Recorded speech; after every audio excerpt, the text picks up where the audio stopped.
മോത്തി കഴിഞ്ഞ കുറച്ച് ദിവസങ്ങളായി തന്നെ തിരുവനന്തപുരത്ത് അതിതീവ്ര മഴ തന്നെയായിരുന്നു. പക്ഷേ ഇന്നലെ ഉച്ചയ്ക്ക് ശേഷം തിരുവനന്തപുരത്ത് ആ രീതിയിലുള്ള ഒരു മഴ ഉണ്ടായിട്ടില്ല. അതുകൊണ്ട് തന്നെ കഴിഞ്ഞ ദിവസങ്ങളിൽ രൂപപ്പെട്ട വെള്ളക്കെട്ടൊക്കെ തന്നെ ഇപ്പോൾ ചെറിയ രീതിയിൽ വെള്ളം വലിഞ്ഞു തുടങ്ങിയിട്ടുണ്ട്. നമുക്കറിയാം, ഞാനിപ്പോൾ നിൽക്കുന്ന തിരുവനന്തപുരം ചാലയിലാണ്. ഇന്നലെ നമ്മൾ ദൃശ്യങ്ങളിലൊക്കെ തന്നെ കണ്ടതാണ്. ഈ കാണുന്ന റോഡൊക്കെ തന്നെ മുഴുവൻ വെള്ളത്തിൽ മുങ്ങിയ ഒരു അവസ്ഥയിലായിരുന്നു.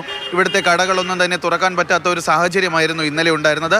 പക്ഷേ ഇന്ന് സ്ഥിതിയൊക്കെ തന്നെ മാറിയിരിക്കുകയാണ്. ഇന്നലെ ഉച്ചയ്ക്ക് ശേഷം അത്തരത്തിലുള്ള വലിയ മഴ ലഭിക്കാത്തത് കൊണ്ട് തന്നെ ഇവിടെ ഉണ്ടായിരുന്ന വെള്ളമൊക്കെ തന്നെ ഒലിച്ചു പോയിട്ടുണ്ട്.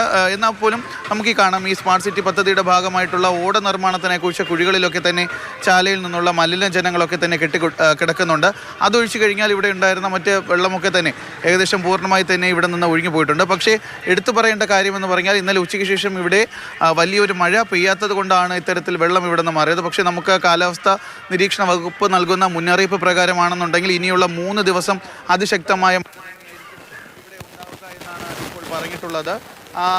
ഇന്നലെ ഏറ്റവും അധികം വെള്ളക്കെട്ടുണ്ടായിരുന്ന ചാല മേഖല, അത് കഴിഞ്ഞാൽ അട്ടക്കുളങ്ങര, ഈഞ്ചകൽ മേഖലകളിലാണ് വലിയ രീതിയിലുള്ള വെള്ളക്കെട്ടുണ്ടായിരുന്നത്. അതൊക്കെ തന്നെ ഇന്ന് ഇപ്പോൾ ചെറിയ രീതിയിൽ മാറിയിട്ടുണ്ട്. കാരണം ഇന്നലെ വൈകുന്നേരത്തോടു കൂടി നഗരസഭയുടെ നേതൃത്വത്തിൽ ഇവിടെയുള്ള മലിനജലമൊക്കെ തന്നെ മാറ്റുന്നതിന് വേണ്ടിയിട്ടുള്ള നടപടികളൊക്കെ തന്നെ സ്വീകരിച്ചിരുന്നു. ചേട്ടാ, ഇന്നലെ ഉണ്ടായിരുന്ന ആ ഒരു വെള്ളക്കെട്ട്, ഇത് ഈ ഒരു സ്ഥിതി മുമ്പ് ഇവിടെ ഉണ്ടായിട്ടുണ്ടോ?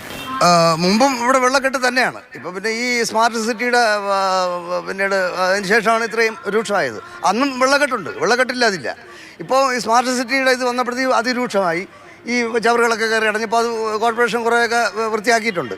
ഇപ്പോൾ കുറച്ച് വെള്ളത്തിൻ്റെ ഭാഗം കുറച്ച് കുറവുണ്ട് എന്ന് പറയാം. ഇനിയുള്ള 3 ദിവസം കനത്ത മഴയായിരിക്കും എന്നാണ് പറയുന്നത്. കനത്ത മഴയാണെങ്കിൽ ഉൾക്കൊള്ളാൻ കഴിയില്ല, ഇത് വെള്ളപ്പൊക്കം ഉണ്ടാകും.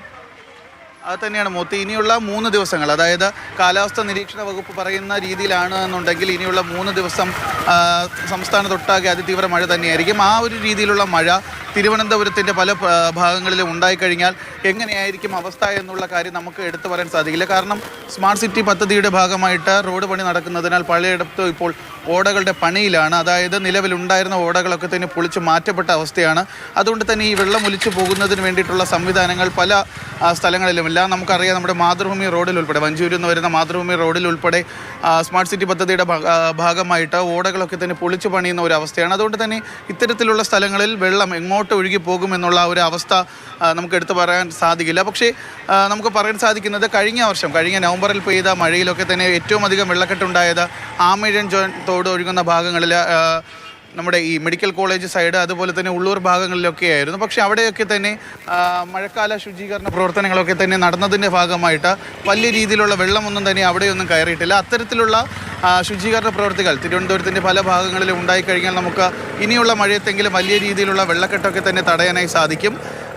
മറ്റൊരു കാര്യമെന്ന് പറയുന്നത് അതായത് ആമയിഴൻ തൊട്ടിൽ ആ രീതിയിലുള്ള ഇനിയുള്ള ദിവസങ്ങളിൽ തിരുവനന്തപുരത്ത്, അതായത് ഇന്നലെ ഉച്ചയ്ക്ക് ശേഷം തിരുവനന്തപുരത്ത് മഴ പെയ്തിട്ടില്ല. ആ ഒരു സാഹചര്യം ഇപ്പോൾ ഉണ്ട്. അതുകൊണ്ട് തന്നെ പല ഭാഗങ്ങളിലും വെള്ളക്കെട്ടൊക്കെ തന്നെ മാറി തുടങ്ങിയിട്ടുമുണ്ട്. അതുകൊണ്ട് ഇനിയുള്ള സമയത്ത്, അതായത് ഇനിയൊരു പെരുമഴ പെയ്യുന്നതിന് മുമ്പായിട്ട് ഇത്തരത്തിലുള്ള ഓടകളിൽ നിന്നുള്ള വെള്ളമൊക്കെ, മാലിന്യങ്ങളൊക്കെ തന്നെ നീക്കി ശുചീകരണ പ്രവൃത്തികൾ ചെയ്തു കഴിഞ്ഞാൽ നമുക്ക് ഒരുവിധമെങ്കിലും ഇനിയുള്ള മഴയത്തെങ്കിലും വെള്ളക്കെട്ട് ഇവിടെ ഒരു പരിധിവരെയെങ്കിലും തടയാൻ സാധിക്കും.